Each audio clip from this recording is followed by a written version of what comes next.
Good morning, this is Bill from Europa, Naples, and today I'm shooting this video with a big unwieldy SLR camera because I hilariously didn't insert the lightning cable all the way into the iPhone's charging port. So, 3% went to 0, and here we are. That said, I'm going to keep going forward, and what the hell, maybe we'll like it better. I doubt it. Thing's heavy as hell. Anyway, I've got this 1996 Chevrolet Corvette Coupe. It's a collector's edition car, of which there weren't very many. It's a C4 fourth generation Corvette, which was absolutely game-changing in the Corvette world. To give you, for instance, from the mid-year models, like 63 onward, the suspension remained the same all the way through until 1982. So you could take a set of drum brakes off a 64 and put it on an 82 with really no bother at all. And, that suspension was getting pretty damn old when the C4 came out and changed everything. It went to an all-aluminum suspension, synthetic, composite monoleaf front and rear. The four-wheel analog brakes, which were fantastic, one of the best stopping, cars of its time, and a variety of other forward-thinking advancements that turned the Corvette from, something of a, cruiser into something more of a supercar, or at least incredible performance on a budget. And that had continued all the way through till today. 96 marked the very last and final year of this C4 Corvette, so of course they made them a little bit special to try and move them off the shelves, and this one is no exception. In fact, other than maybe the Grand Sport, which this shares the same engine as, this is as good as it gets from 1996, especially with that 6-speed ZF manual gearbox that this car has.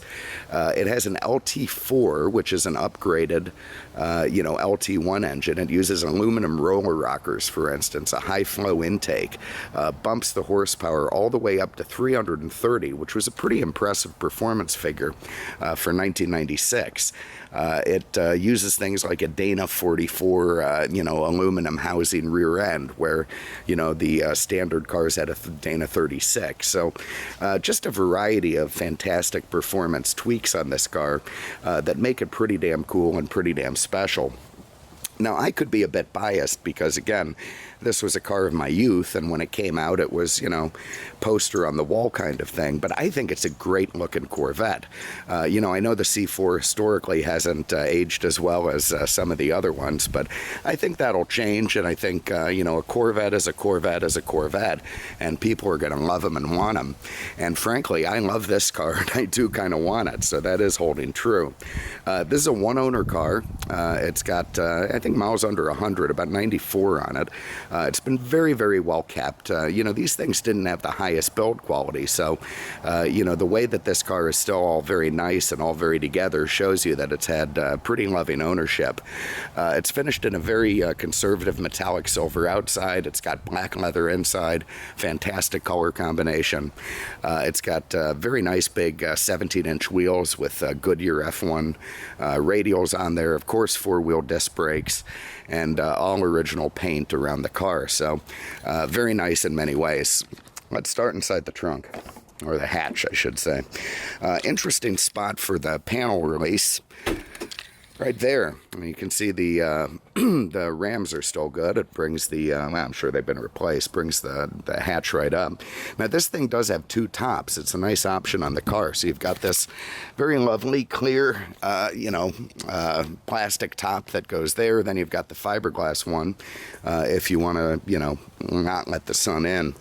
I can pop this guy forward, and you see we got donuts for the guys. We got a bag of stuff, a set of owner's manuals, everything nice back here. The carpet's nice, all very well kept, and a lovely place to store the top.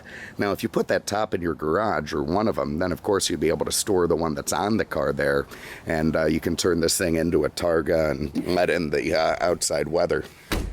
Hopefully good weather. We'll have a look under the hood. So again, 1 year only here, the LT4 engine. Absolutely fantastic piece, 330 horse. You see they replaced that earlier Lobster tune port intake with the more traditional looking later ones. All very nice under the hood, very proper. There you see those control arms, the all aluminum, all composite materials, very, very light, very proper, and moved the Corvette forward light years in terms of performance. I also like the way the whole front end sort of lifts up with the hood and gives you access to the suspension. You see the tops of the tires, just very cool and sporty looking. Those lights, one of the last cars with pop-up headlights, truly, and nice to see. And we're going to pop those up and show you that they're working pretty good. I didn't drop it from high enough, so there we go. There you see the Corvette Collector's Edition badge. That's a name that had been out for a while. I think they had it in '82 as well. All right, let's pop the lights so you can see that. Very, very nice. These are electric and not vacuum powered, so you can actually put them up when the car is off. Kind of a nice feature. And again, as I mentioned in a previous Corvette the other day, the one unending design theme on this car is making it difficult for old guys to get in and out of their cars for 60 years. We're going to do that now. Let me just quickly show you the door panel. Again, for a Corvette, very nice and tight, very proper. It's not hanging off. All the switches look nice, the hieroglyphics, the printing, everything looking pretty good there. The Collector's Edition had this great little chrome scuff plate, beautiful black leather sport seats, lovely condition. They're emblazoned with Collector's Edition on the headrest. You can see they've got the 52-way adjustments there in the middle, and it's kind of a neat function. One switch for both sides. You just switch whether you're doing the left or the right. All right, let's fall in this thing. That wasn't too bad. Okay, so now, being a late model Corvette, it has the late model instrument cluster. I remember the first ones came out, it had that F-16 fighter kind of look, which was really, really neat, but it didn't last very long. I am struggling to reach for my seatbelt. Oh God, maybe I should just start reviewing town cars. All right, got it on. Okay, so a very nice slung back seating position, very comfortable leather seats, lovely nice big open top on top of us here, very fat and thick, nice to grip leather steering wheel, and a very comprehensive gauge cluster in front of us. So let's fire this thing up.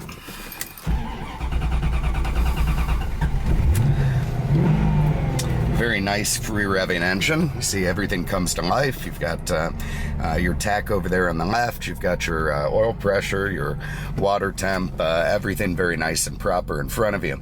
You can also go through different gauges here. If you're not happy seeing them analog, you can see them digital. So I'm sure that's useful to somebody. This does have ASR, a traction control, that can be turned off with this button. This is also the first year OBD2, so very modern computer system that you can plug into and find out what's going on with your car. Down here you got your mirrors. This is a tilt steering column, airbag of course. Over here you got a driver information center. Go through the different stuff over here on that driver information center. You got your automatic climate control, your Delco-Bose in-dash CD. Got very nice proper cup holders. They're a little bit shallow. I think if you take some hard corners at Sebring, your can of Coke's probably going to fly out of there. And here's this fantastic shifter for the ZF 6-speed manual with synchronized reverse and, German made. It's just a terrific shifter, terrific transmission in this car. Over here you got some, vents for the passengers. You got, I guess there's an airbag and a glove box. We do have a bag of goodies there with the car, your owner's manual, and some key fobs. Here's how you switch from driver to passenger seat adjustment.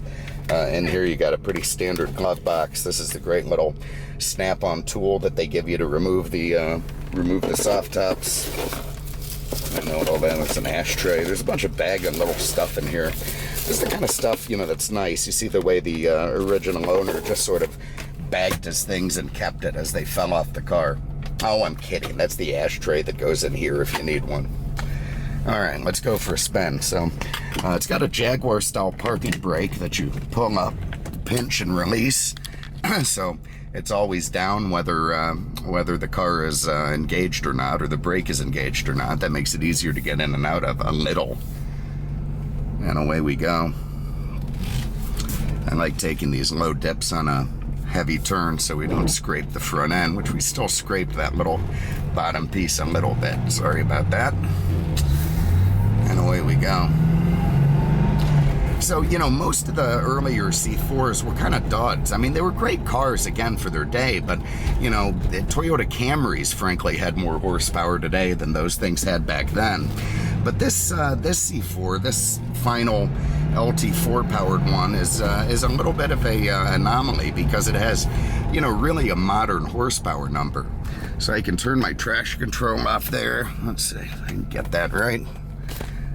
Yeah, ASR off. Let that guy go. We'll go in first gear and give it a little bit of a hammer.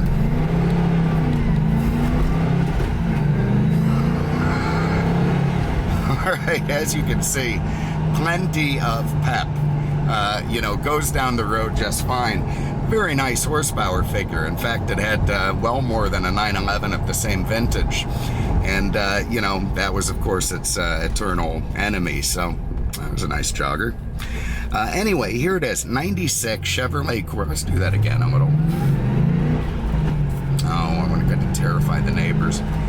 96 Chevy Corvette Coupe, Collector's Edition, 6-speed manual gearbox, which automatically gives it the beefed up drivetrain. Aluminum drive shafts in this thing. Anyway, and the fantastic LT4 motor. If you have an interest, give us a call, 239-649-7300, on the web at mercedesexpert.com. For just a little bit of money, you can have a very collectible Corvette and go out and become a traffic menace. Thanks so much for having a look today. We really appreciate it. We'll see you with the next one. Take care.